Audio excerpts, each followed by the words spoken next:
At global temperature o monthly global temperature sa mundo ating tatalakayin. Balik easterlies, magpapadulot na naman ng alinsangan sa silangang bahagi ng bansa, pero magdudulot din ng maulap at mga ilang kalat-kalat na pag-ulan, lalo na sa hapon. Cluster ng Near Equatorial Trough, pagpapaulan muli sa silangan at katimugang bahagi ng Mindanao, at especially dito sa bahagi ng Davao Region, asahan ang mga ilang moderate and some heavy rain showers. Eastern Visayas at Northeastern Mindanao, asahan din ang mga kalat-kalat na mga pag-ulan. Posibleng kasunod ni 92W o obserbahan.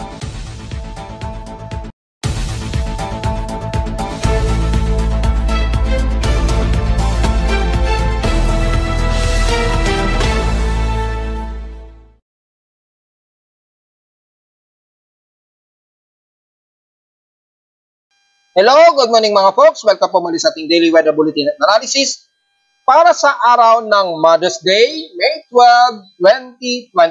Ang oras nating boss may maga ay alas 10:17 na ng maga.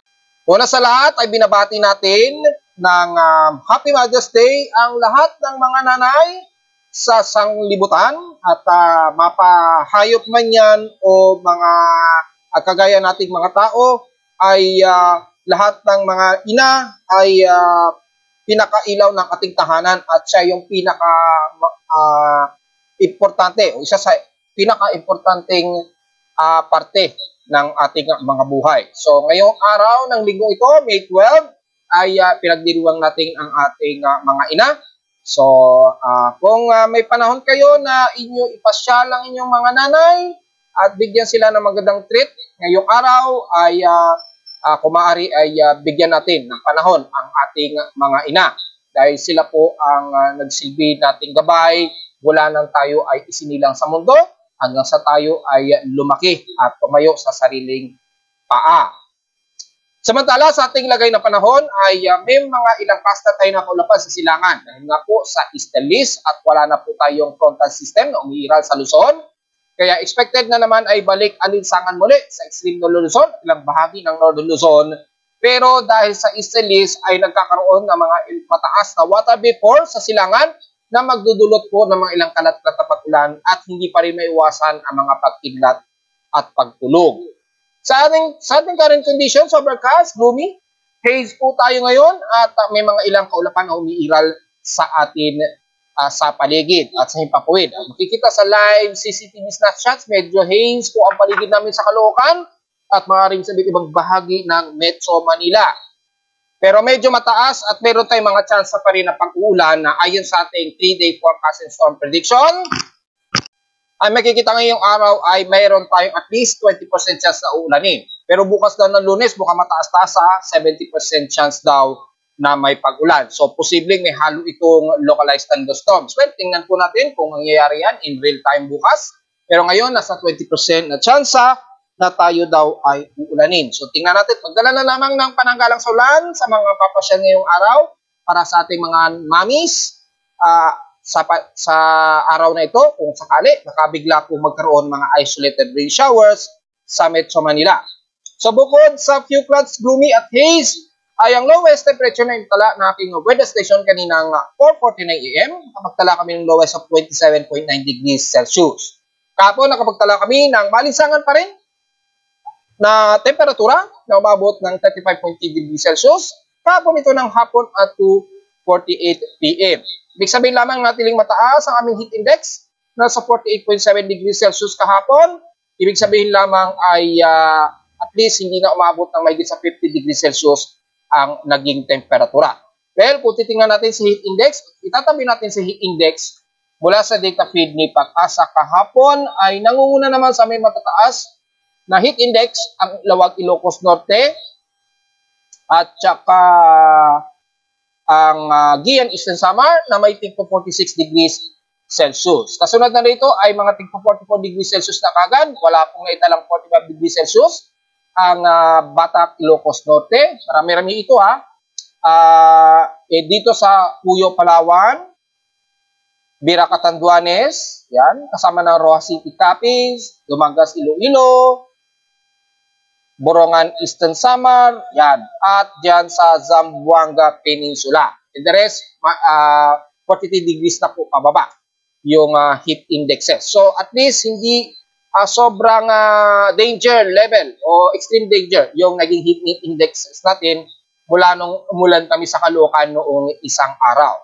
So mukhang dumadalas. At dahil sa nataon na nagkaroon kasi tayo ng frontal system, kaya nagkaroon tayo ng bahagyang pagbaba sa temperatura. Isa katulong yon ng kahit papaano. Samantala sa ating P6 streams in past 24 hours, nangunguna naman ang San Jose sa Mindoro na may 38.8 degrees Celsius na grabing temperatura. Lumalabas po, pangalawa lamang kami sa Caloocan. At sa lawas temperature sa Baguio City, almost stationary lamang sa kanila at 17.6 degrees Celsius. Excuse me po. At sa ating inulan sa Borongan Eastern Samar ay nakapagtala ng 38 millimeters na total rain po sa Borongan Eastern Samar. Kaya sa patuloy pa rin na mataas na water vapor at cluster ng kaulapan since kahapon. Kaya nagkaroon ng mga kalat-kalat na pag-ulan. Wala naman kami na italang pag-ulan sa Caloocan kahapon. Naging katamtaman naman, medyo makulimlim lamang ang umiral sa amin sa Caloocan. Samantala, kamustahin natin yung space weather status natin.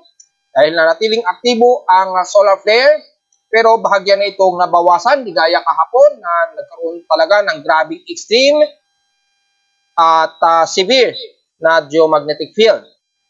And as of 9:34 AM, release ng ating alert message sa ating PIMO weather monitoring system. Aktibo ito, at least umabot ng NOAA scale of G2 moderate. So inasahan pa rin na may mga forward 55 degrees geomagnetic latitude ha. So patuloy pa rin ang mga tsansa, malilit na tsansa mga power grid fluctuations, posible pa rin ang mga high latitude power systems, yung mga hindi inaasahang voltage alarm, yung biglang pagbaba ng voltahe na hindi maipaliwanag, at yung mga satellite orientation ay maaari pa rin magkaroon ng irregularity dyan. So magkakaroon pa rin ng increased drag sa low Earth orbit, posible pa rin yan, o maliliit na tsansa. Pero dahil sa G2 moderate to G3 ay inaasahan pa rin may mga high frequency radio propagation na typically mga 20 to 80 megahertz yung posible pa rin maapektado nito. So patuloy pa rin na makikitaan tayo ng auroral activity at mas maaaring makita pa rin to in low altitude, lalo gaya na lang ng New York to Wisconsin at Washington State according dito sa data feed. At kung titingnan natin ay so far ay aktibo na naman ang ating minomonitor na auroral activity. Mas mataas sa may bandang southern o South Pole. So probably mas kita ito ng mga taga-Australialis o Southern Australis ng mga mas maliwanag na auroral activity. Pero sa North Pole ay medyo kita pa rin na nabanggit natin sa may bandang Wisconsin, New York, or bandang Washington State. Dahil medyo dark side ngayon sa kanila ngayong gabi. Sa kanila. Gabi na ngayon sa kanila dyan. At makikita dito. So patuloy pa rin na makakakita ng mga auroral activity. At ngayong araw ay bahagya na itong nabawasan. Hindi kagaya kahapon. So expected pa rin ang 3 days natin ay ngayong araw ay posible pa rin umabot ng G4 to G5 geomagnetic storm according sa KP Index Forecast ng NOAA. So posible pa rin umabot sa extreme storm since expected hanggang May 12 dahil sa patuloy pa rin na coronal mass ejection. So posible pa rin ang magkaroon ng mga mas matataas na observation. So yung ating solar radiation mataas pa rin 99% dahil patuloy pa rin ang pagtaas ng ating solar radiation S1 dahil pa rin sa tuloy na AR3634 at yung ating radio blackout ay nasa 95% pa rin. Posibleng tumagal nga sa loob pa rin ng 24 oras o 48-hour period. Posible pa rin ang 75% na R3 o strong na radio blackouts na ini-expected sa loob daw ng 3 araw. Well, hopefully hindi na mangyari yan dahil nga po na-post na natin time to time ang mga event nitong geomagnetic at solar radiation. Kahapon nga po nakapagtala tayo ng according sa solar wind, mabot sa 993.2 km a second. Pinakamataas na to ngayong taon na naitala. So, above high speed na po ito. Almost malapit na sa very high speed ang solar wind. So, ito na yung naging pinakamataas na naitala na solar wind ngayong taon so far. So, ngayon ay naglalaro pa rin sa above moderate to near high speed yung bilis ng solar wind natin na tumatama sa Earth. So, expected pa rin ang mga dust na makikita sa LASCO 3 at LASCO 2 satellite scope probe. So, makikita pa rin yan. Medyo malakas pa rin yung impact. Despite na mababa ang ating daily sunspot number at 156, at medyo bahagyang lumalayo na sa direct point ng AR3664. Di gaya kahapon, tutok na tutok sa Earth. Pero yung ilang portions nito, dahil malawak po yung cluster nito, kitang-kita po yan at maaari pa rin dumirekta sa Earth at patuloy pa rin ang ating nowcast KP index na posible rin mag-extend dyan mula ngayong araw hanggang bukas at posible pa rin mag-extend hanggang May 14 to May 15, 2024, yung mga geomagnetic activity. So, take note na lamang yan mga folks. And so far, ay wala tayo masyado at nasa M category lamang. Nag-start ito 8:41 AM. Nag-maximize ito at 8:45 AM kaning ngayong umaga. At nagtapos ito as M 1.5 kaninang 8:52 AM. So, yun po yung kasalukuyang epekto nito ngayon. At kung sisilipin natin, hopefully, ay bagong update sa X-ray chart ng latest natin. Mukhang wala pa. However, malinaw naman sa ating X-ray chart event na at least nasa M category naman ang ating solar X-ray events ngayon. So, yung X-ray flux nasa M category. At since kahapon, nagsunod-sunod po tayo na nakaranas ng mga X-class category. Yan, since kahapon. So, wag naman sana umabot ngayon. And so far, yung ating solar radiation na natili pa rin aktibo. So far, nasa at least S1 na ngayon ito. At kung titingnan natin yung pinaka-detail nito at ang yung status, kung yung S1 level nito ay posible pang tumaas. Ay kung titingnan natin ay for 1 day, yan, ay makikita natin ay at least S1 na lang o 3.1 ang pinakamataas according sa 10 mega electron volts. At so far ay mataas ito. So posible pa rin ang mga expected na mga epekto sa ating mga satellites out of space at mga astronaut sa International Space Station at sa iba pang ISS sa outer space. Pero S1 na lamang ito sa mga at least mga minor na lamang ang posibilidad nito mga folks. Huwag na lamang sana itong tumaas. So yun lamang at least 3.1 ang pinakamataas nito. At sa ating geomagnetic activity, kasalukuyan tayong nasa KP index of 7.3. So strong level ang category nito. Yan. G3 strong since kaninang 2 AM at kaninang 5 o'clock AM since ay patuloy tayo nakakaranas ng stronger geomagnetic storm. At since kahapon, kitang-kita po ang grabe na lala sa ating magnetosphere.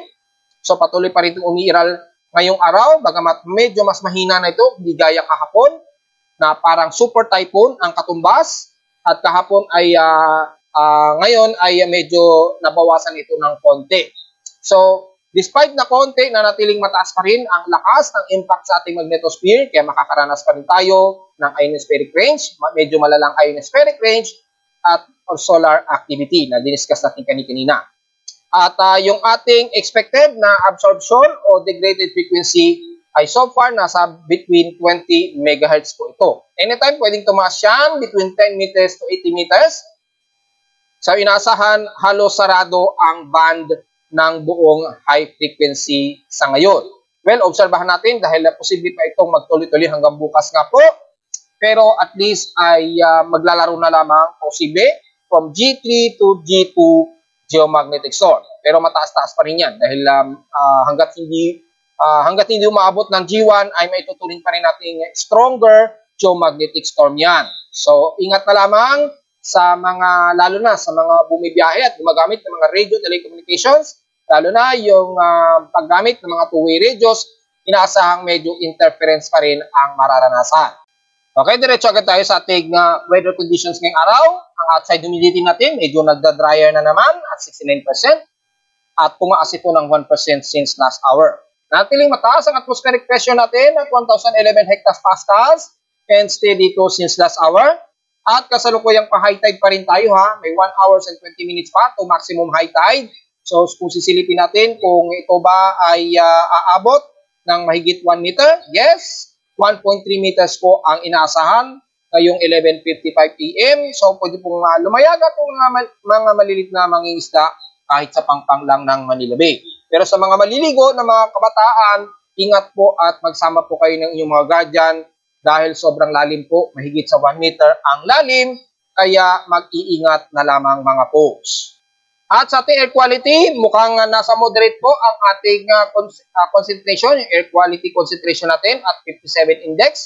So magmas po tayo ngayong araw dahil hindi po maganda ang ating air concentration. 15.13 micrograms per cubic meter po ang particulate matter 2.5 nito. So medyo hindi maganda sa makakalanghap ng hangin ngayong araw. So probably ay humina yan pero madalas ay mukhang dadalasin ang moderate na air quality. So medyo hindi maganda. Para to safe, magmas na lamang po tayo mga folks. Sa almanac naman, sumikat ang haring araw kaninang 5:28 AM at tinasang lulubog ito mamayang 6:15 PM. Ang ating 17% illuminated na po na waxing crescent na liwanag ng buwan ay kasisikat lang nito kaninang 9:02 AM. Ayan, makikita natin. Kaka-moonrise lamang at nasa moon elevation of 20 degrees na po ito. Kaka-moonrise lamang at tinasang lulubog ito mamayang gabi at 10:31 PM. At sa ating local weather outlook para ngayong linggo hanggang bukas sa po ito ng Lunes, inaasahan magiging partly cloudy daw maghapon. May chance daw ng 20 to 20% chance of rain, hopefully, lalo na sa amin sa Caloocan muli at sa iba't ibang bahagi ng Metro Manila. So, posible pa rin ang mga localized thunderstorms or isolated rain showers. Pero bukas daw, according sa forecast ng Lunes, mas mataas daw ng chance ng pag-ulan na mula 70 to 74%.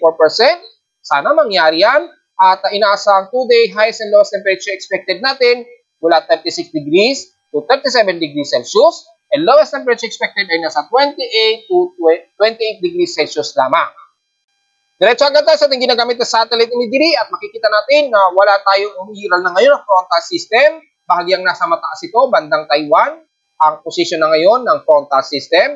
So, hindi na masyado aabutin ng mga pag-ulan ang extreme na Luzon. Pero may mga ilang remnants na mga ilang partly cloudy at some mostly cloudy sa bahagi ng Batanes, Cook Island. Pero dahil hindi na masyado apekto ng frontal system, ay sana po na mas maalinsangan na naman ang iral na mga taga Ilocos Norte, kabilang na ang Tugigaraw area o Cordillera Administrative Region. So watch out mga folks. At dahil sa umiiral na easterlies, nasasalubong na naman sa silangang bahagi ng bansa na magdudulot naman ng mataas na humid at maalinsangang panahon sa ating maghapon na naman. At pero mataas po ang water vapor sa silangan ng bansa. Dahil sa mataas na water vapor dyan ay expect may mga mostly cloudy ang umiiral sa bahagi po ng Bicol Region, Eastern Visayas at Eastern Mindanao area. Especially sa bahagi ng Mindanao dahil may umiiral na naman na near equatorial trough dyan, extending ng intertropical convergence zone sa bandang ibaba ng southeastern Mindanao. At dahil sa extended trough na yan, yung near equatorial trough ay magbubunsot din ng kalat-kalat na mga mauulap, asahan din ng mga kalat-kalat na pag-ulan na may ilang pagkilat at pagtulog, clusterize sa mga possible moderate and heavy rain showers na unuulan ngayon kasalukuyan ang bahagi ng Davao del Sur area. Kabilang na ang Davao City, ilang bahagi sa may bandang Sorsogon area, ng General Santos City at bandang Sarangani. So magdala po ng payong at iwas sa posibleng flash floods. Unahin muna natin ang extreme Luzon, magiging katamtaman, maaraw, maalisangan po, klaro ang himpapawid. So expected po sa maghapon na naman ang mainit at maalisangan temperatura at hot dry weather po sa may kalurang bahagi ng Luzon, pababa ng Pangasinan, Zambales, Central Luzon na naman kabilang na ang Bulacan at Metro Manila. Bagamat may forecast tayo na 20% na chance na ulanin, typically siguro mamayang hapon or depende sa isolated rain showers o isolated rain showers na magaganap ngayong maghapon. At dahil po dyan ay asahan ang ilang bahagi ng Calabarzon na magiging katamtaman maaraw at malinsangan din, pero posible pa rin ang mga isolated rain showers sa hapon.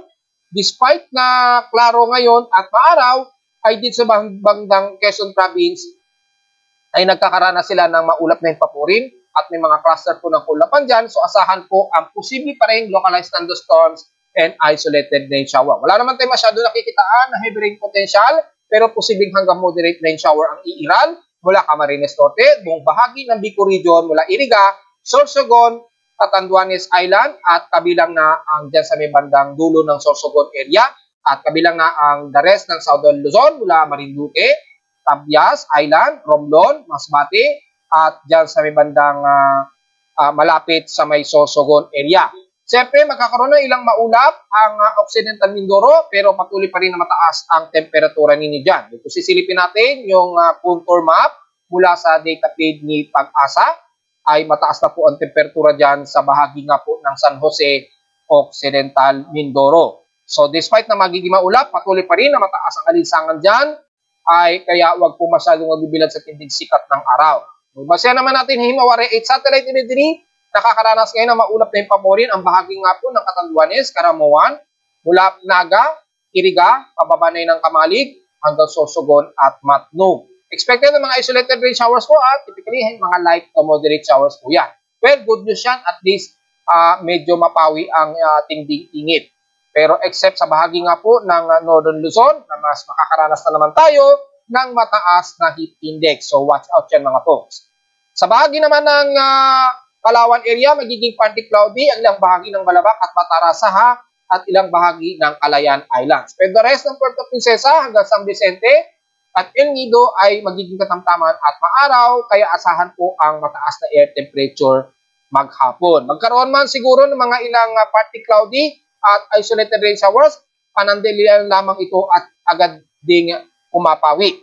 Pagdating naman sa bahagi ng Visayas area, sa kanluran ng Panay Island at Negros Region, magiging katamtaman din ang lagay ng panahon. Mga ilang partly cloudy ang umihira dito sa may bandang Paclotan, Damangas, Iloilo at Guimaras Island, extend din hanggang Belizon at bandang San Jose de Buenavista ay typically ay patuloy pa rin na magiging maalinsangan at pataas ang inyong heat index dyan, mga folks ha. Pagkaroon man na isolated rain shower sa bahagi niya ng Iloilo, typically panandalian lamang hanggang dyan sa may bandang Bacolod. Pero mangunguno po ang mataas na air temperature, so iwasan po masyadong magbilad at magdala po ng pananggalang hindi lang sa posibleng isolated rain showers, kundi sa tinding sikat ng araw ngayong maghapon.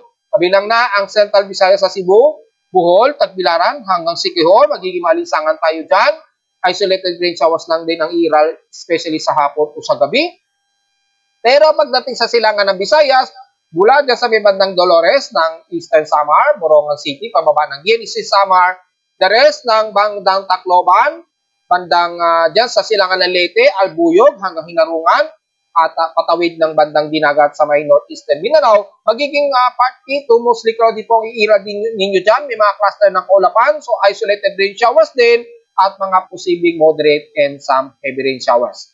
Then may mga cluster po sa pagitan na yan ng Eastern Samar at bandang isla ng Dinagat Island. So typically, nakakaranas kayo ngayon dyan ng mga kalat-kalat na pag-ulan at asahan din na may mga ilang pagkilat at pagtulog. Kabilang ng bahagi nga po ng silangan ng Leyte sa may Abuyong, pababa ng Hinarungan, San Juan hanggang Liloan Island. Sa may bandang Eastern Samar naman, mula dyan sa bahagi ng Dolores, Oras, Taft, pababa ng Borongan City, Lorente, Himari, General MacArthur, Mercedes hanggang Gian, Eastern Samar. Nakakaranas kayo ngayon dyan ng mas maulap na yung papurin at mga ilang kalat-kalat na pag-ulan na may mga ilang pagkilat at pagkulog at magiging maulap din ang parte ng Tacloban, pero medyo mas maaraw ang bahagi ng yan and the rest ng bahagi ng Ormoc, Leyte. Posible pa rin kayo makakaranas dyan ng mga isolated rain showers maya-maya, depende sa galaw ng cluster na kaulapan ito sa silangang baybayin nito, pagitan ng Mindanao at Southern ng Samar.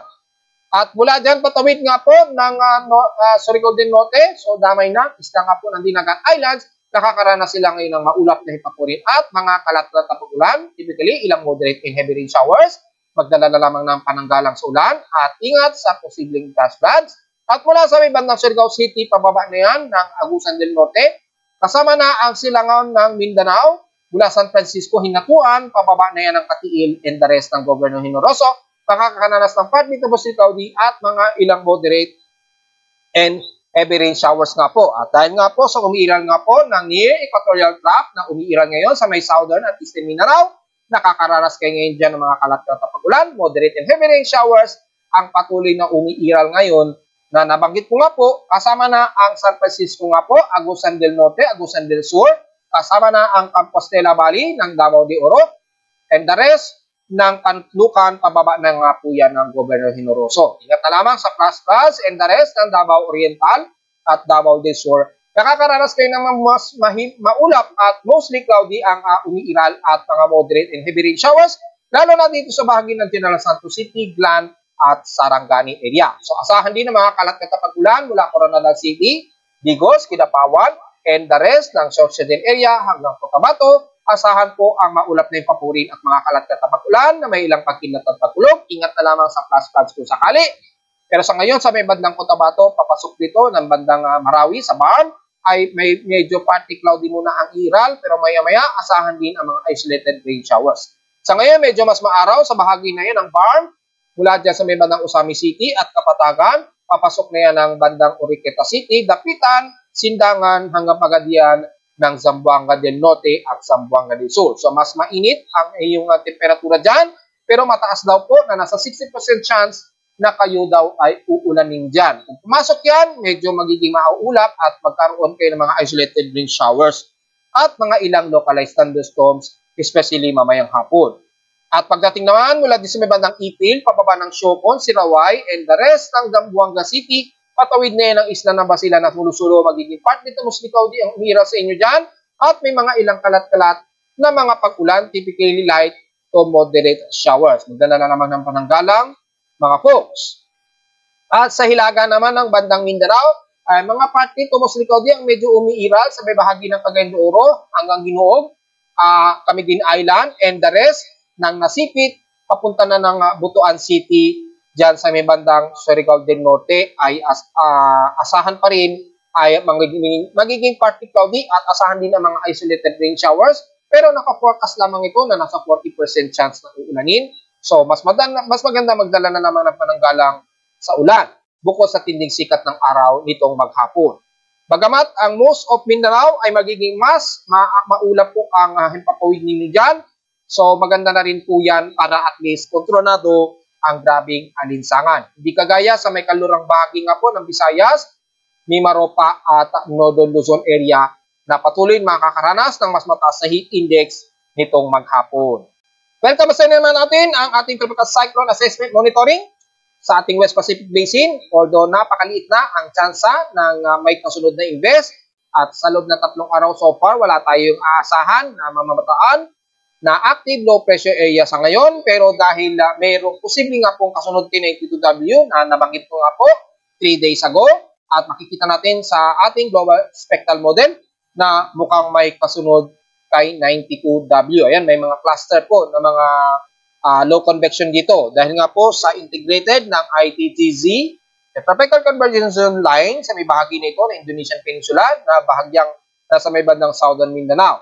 Dahil dyan, nagkakaroon ng mga continuous, mga ilang shallow convergence at nagkakaroon ng convergence circulation. Extended forecast ito hanggang May 17 to May 18, 2024 nga po. At mukhang lumalapit ito sa may bandang border ng PAR by May 17. So, tingnan natin. Pero dahil mababa pa ang chance na maging active, low pressure area yan, magbabase tayo sa ating wind convergence dito sa ating monitoring. At kung makikita ninyo, medyo merong shallow convergence nga po. I-post ko nga po yan sa Facebook page na sa around 22 kilometers per hour. Bahagya itong kumikilos pa west, northwestward yung direction. Dahil yung Coriolis circulation, umiiral nga po na paganyan. So, maganda ang improvement ng Coriolis circulation. So, anuman na low pressure area na mabubuo dito ay typically kikilos yan pakanluran pa rin. West, northwestward. So, ating babantayin yan mga folks. Palit pa ang chance niyan na maging active low pressure sa ngayon, pero ito ay ating babantayin sa loob ng 55-hour period. At dahil nga po sa embedded ng ITZZ, asahan na mas maulap yung papuri dyan at mas mababa ang atmospheric pressure. Kahit hindi ko man silipin pa kay Pag-asa, matik, naka-forecast din yan kay Pag-asa. Matik na yan. At hindi na natin tingnan yung tropical cyclone prediction nila. Sigurado ko, dito rin nakatutok ang tropical cyclone forecast prediction yan. Dahil unang-una pa lamang na nag-report tayo, ay nabanggit na natin yan sa ating monthly forecast na tropical cyclone forecast. Dito talaga manggagaling yan sa south of Guam mangyayari kung saan nabuo o kung saan kasalukuyan nakapwesto ang intertropical convergence zone. So malinaw yan mga folks ha, babantayin muna natin yan, mag-update tayo anytime kung sakaling magkaroon ng development. Dahil yung divergence ito, mataas-taas po yung divergence niya o kontrahangin. So kapag ka nag-mix yung dalawang yan, or kung idadaan natin sa pabiro, pag nag-mekos-mekos yung dalawang yan, ay siguradong magkakaroon ng Coriolis circulation at upward low convection. At kung pagbabasa naman natin yung wind shear, makikita natin very favorable po ang region na ito dyan sa may bandang Micronesian Island o Caroline Island. Kaya anytime may mabubuo talaga dyan na low pressure systems. So malinaw yan mga folks ha. Pero sa ngayon, napakababa pa ang chance niyan.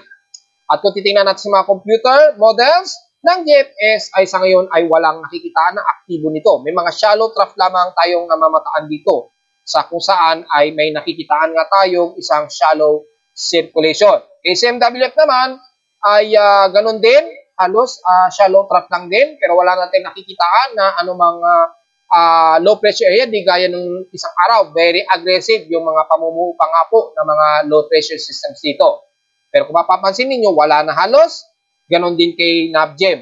Halos sa trough na lamang din at wala tayong nakikitaan na active low pressure na nabubuo. Medyo shallow nga lang ang nakikitaan dito kay NABGEM. So, tingnan natin dahil maaaring mangyari yan, dahil nga po sa ating binabantay na may mataas na convergence. Ayan. So, just in case mag-i-invest yan, kung sakali lang ha, ay tatawaging candidate 93W. So, yun lamang po ang ating analysis sa ngayon. At sa ating wave height ay so far ay kalmado naman ang buong bansa at wala naman nakikita tayo na pagtaas ng karagatan dito sa bahagi ng buong bansa, mapasilangan man yan. Malaya po lumayag ang ating maliliit na sasakyang pandagat at mga mangingisda. Ingat na lamang dahil mataas po ang hangin ng easterlies dito sa silangan at ingat na lamang sa medyo maalon. Bagamat wala namang nakataas na gale warning kahit silipin ninyo sa report ni Pag-asa. So, Lindol, despite na nagkaroon ng detection, dahil nga po sa pagsunod-sunod ng mga solar flares, so nagkaroon din ng intermittent noise ang aking seismometer. Ayan, sunod-sunod. At dahil medyo humihina na yung solar flare, medyo hindi na masyado apektado aking seismometer. Hindi gaya kahapon. Yan o, yan yung epekto niyan. Kapag sobrang taas ng push doon sa ating magnetosphere, since ang seismometer consists po ng magnets, kaya nagkakaroon ng changes din sa polarity ng magnet ng aking seismometer. So napapagkamalan tuloy na may earthquake. Ayan o, medyo may mga localized vibration. Pero dahil localized vibration, makikita naman ninyo na hindi significant na isang lindol. Sa ngayon, klaro naman at wala naman tayong namataan na stronger earthquakes, magnitude 6.0 pataas. At yung iba ay wala naman masyado. So wala tayong magiging komento dyan. At mula kaninang 12 AM ay kung titingnan natin sa data feed ni PBOX ay mayroong isang magnitude 4.2 na naitala sa may bandang Tawi-Tawi. Halos sa may bandang napakalayo naman ito. Ayan o. Sa may bandang Northern Sulawesi, Indonesia na po ito Hindi na ito parte ng Pilipinas kung may tuturing. Pero dahil na-detect ay nasa may bandang southeast ng Sapa-Sapa, Tawi-Tawi. Naganap ito kaninang madaling araw, 12:25 AM, magnitude 4.2 ito. Lalim niya ay nasa 34 km. Pero may consider natin ito sa bandang North Sulawesi, Indonesia na ito. So masyadong malayo sa bansa. Pero dahil sa range ng seismometer siguro na naka-install dito sa may bandang Tawi-Tawi, kaya na-detect siguro yung range according kay PBOX. So considering pa rin siya. After nyan, wala namang sumunod sa kanya na magnitude 4.0 pataas. pero marami naman agad na naitala ng mga paglindol. So kung titingnan natin yung total earthquakes, mula May 1 hanggang sa kasalukuyang nire-report po ang pag-uulat ng earthquake ngayon. So sa buong May 2024, ang total earthquakes na ngayon natin ay umabot na agad ng 479 total earthquakes. 460 dito ay nasa magnitude 2.0 pataas. 16 dito ay magnitude 4.0 at nanatiling walang nadagdagan sa ating magnitude 5.0, nananatiling tatlo pa lang ang ating magnitude 5.0 mga po. So, despite na walang masyadong malalakas ang paglindol, pero kung susuriin, mas yanigin pa rin talaga ang bahagi na ito ng Surigao del Sur. So, sa mga taga-Surigao, medyo yanigin pa rin sa inyo at sa may bandang Eastern Visayas. Then nagkaroon nga po ng mga dalawang magnitude 5 dyan. Diyan sa may bandang Henani, Eastern Samar, at dito sa may bahagi nga po ng Abuyong, Leyte. Nagkaroon po ng magnitude 5.8 dyan nitong May 3, 2024 nga po. So medyo ingat na lamang sa mga kababayan natin dyan. Then medyo yanigin po ang bahagi ng yan. Alam naman natin, yung West Philippine Fault ay aktibo nga po ang paggalaw ng ating Philippine Plate dyan. So, take note yan mga folks. Sa Luzon naman ay ang bahagi pa rin ng bandang Batangas ang medyo yanigin. So, medyo take note pa rin yan. Despite na hindi naman sing dami ng kagaya sa may Mindanao, ay medyo may mga cluster na namubuo na medyo marami-rami na pong pagyanig dyan sa may bandang Batangas nga po. So, take note yan mga folks. And the rest, wala naman gaanong malakasan ng mga paglino at hindi ganun sindami. Hindi kagaya sa bahagi nga po ng Mindanao area na mas marami nga po na mahigit sa 300 total earthquakes ang kung bibilangin ninyo dyan. At specifically, mga estimated, mga 199 earthquakes nga po dito sa bahagi nga po ng Surigao del Sur pa lamang. So, napakarami na nga po agad ang total earthquakes. Well, silipin naman natin yung status ng Angat Dam dahil umulan nga po ng mga nakarang araw. Hopefully, kung nadagdagan ba, well, as of 8 o'clock ngayong araw, ay mula sa 183.67 kahapon meters, ay ngayon ay nasa 183.43 meters po ito. So, medyo na-control niya ang malaking pagkonsumo dahil medyo nadagdagan ng ilang tubig o katubigan o supply itong kay Angat Dam dahil nga po umulan itong mga nakarang araw, lalo na sa bahagi ng Northern Luzon. So, medyo na-control po yung pagbawas niya ng husto. Pero way below rule curve pa rin siya o nasa critical level pa rin yung level ni Angat Dam. So yan, naka-red code pa rin siya. Hindi pa rin siya maganda. So kumari ay magtipid pa rin tayo dahil kapag hindi na masyadong umulan-ulan na naman sa Luzon, ay patuloy na naman niyang bababa. The rest naman ay wala namang masyadong latest update sa ibang mga dams, maliban lamang kay Angat Dam. So patuloy pa rin ang pagdaos-dos. Ngayong araw lamang ay medyo na-control yung pagdaos-dos ng husto. Ayun, kung makikita niyo sa graph, dumaos-dos siya ng diretso, then bigla itong konti lamang ang pagdaos-dos niya pagdating dito. Between kahapon at ngayong araw. So,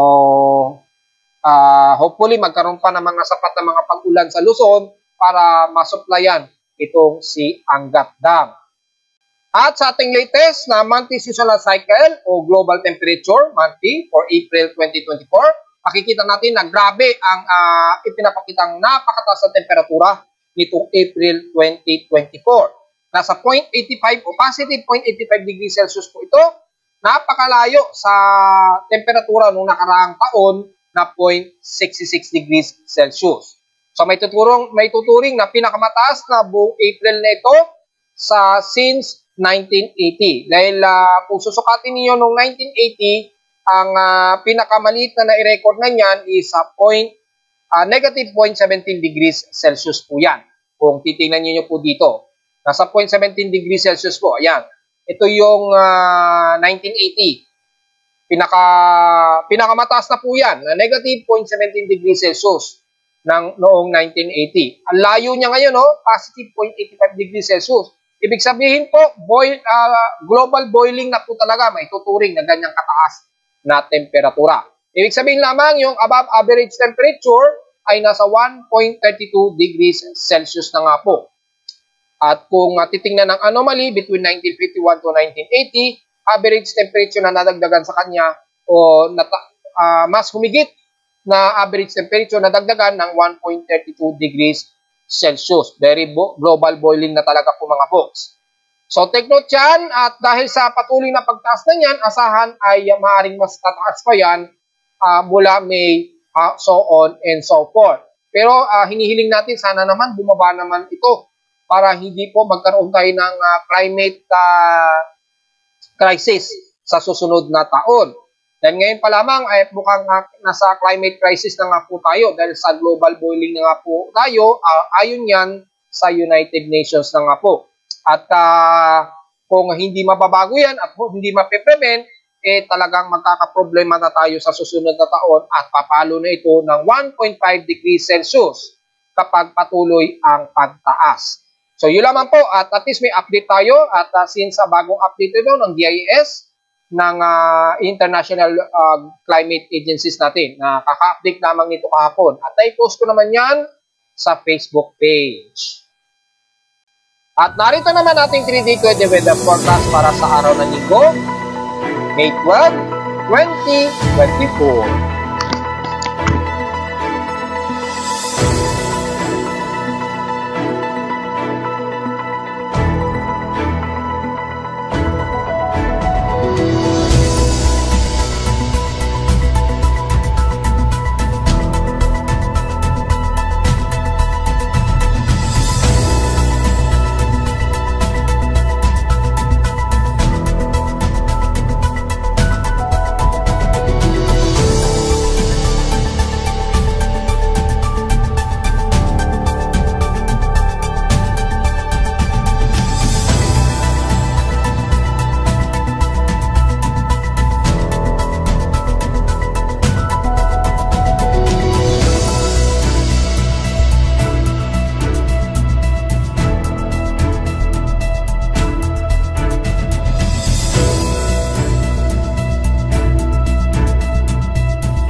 At hanggang dito na lang po ating daily weather bulletin at analysis para sa araw ng Linggo, May 12, 2024. Huwag po kalilimutan mag-like, share, subscribe po sa ating YouTube channel at visit lamang anytime sa ating website na www.timoweather.com para sa mga gusto nyo malaman pa ng detalye na hindi natin isama sa report ngayong umaga.